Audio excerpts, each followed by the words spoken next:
So the clip-ins that I'm going to be using in this video are from Curlsqueen. They sent me this hair and sponsored this video. They sent me one full set, which included 10 pieces. It is in the length 18 inches and in the texture water jerry curly. The wefts are also double wefted and the hair is thick from top to bottom. All right, so I'm gonna put some definition and life back into these curls because right now it's looking a little frizzy, it's looking a little dry. So I'm gonna use some water and conditioner mix together, and I'm also going to use some curl defining mousse. And then while the hair is drying, I'm going to prep my hair for the installation process of the clip-ins. All right, so here is how things are looking now after doing some definition, defining, and you know very well who we are. So for my hair, I'm going to part out a perimeter and braid up what I don't want showing. So I'll kind of explain more as I walk through it. And I am going to do a leave out just around the hairline, so the front hairline and a side part so that I can do a side part style. So when you are doing your leave out, if you have fine hair like me, you want to make sure that you leave out enough hair to cover the tracks of the clip-ins, okay? So just keep that in mind when you are doing this parting. As you can see, your braids do not need to be small or pretty. You just need a basic foundation for your clip-ins to clip to. So installing clip-ins is very straightforward in my opinion, but just in case there are some beginners out there, I'm going to go through the basic steps. So step 1. You want to measure your weft by placing it on your head and making sure it's a good fit. You want to make sure that the weft is not too long or too short. Step 2, you want to place the clips on your anchor braids and you want to secure the clips closed. So like I said, very straightforward, very easy. You just follow those simple steps all around your head until you get to a full head. Now in terms of placement of the tracks, when I get to the top, I like to curve that last end of the track around, and that helps the hair fall and frame my face in a very nice way. And it also helps hide that track and make it less detectable. So moving on to the last and final step, which is step 3, and that is to blend. You may need to do a lot of work to get this done, or you may not need to do much work at all.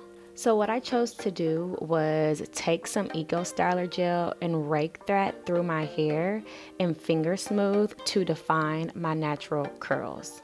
So this particular blending method works for me because this curl pattern matches really well with my natural curl pattern, but I do have a video that I did with Curlsqueen a while back that I will link where I did a specific method.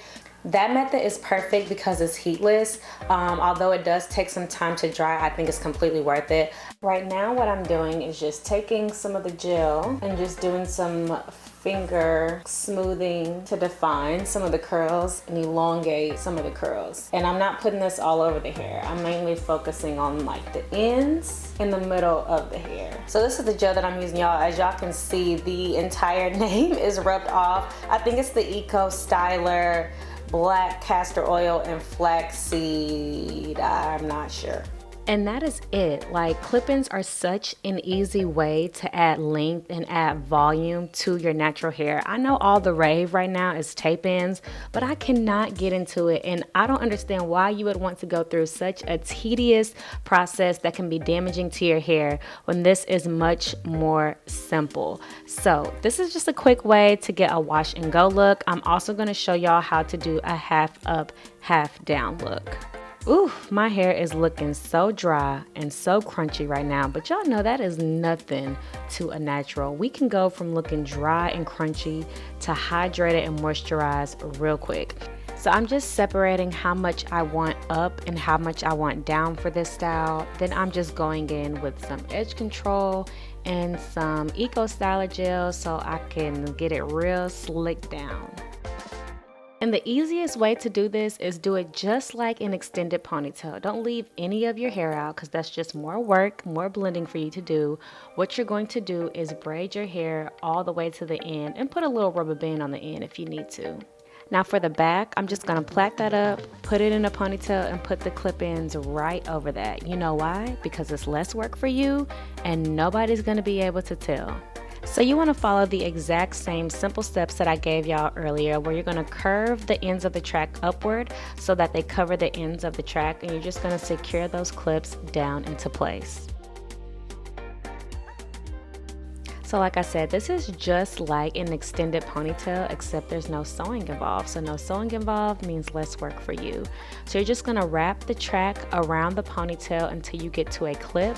Then you're gonna secure that clip onto your braid, and you're gonna snap it and secure it into place. I have found that this is the easiest way to do a half up, half down style. Also just the easiest way to do a ponytail with clip-ins in general. But of course, there's always more than one way to do things. So if you have a different way that works for you, be my guest. And then the last and final step for this is to take a piece of hair from the back of your ponytail and wrap it around the base so that your elastic band doesn't show and that none of the tracks are showing.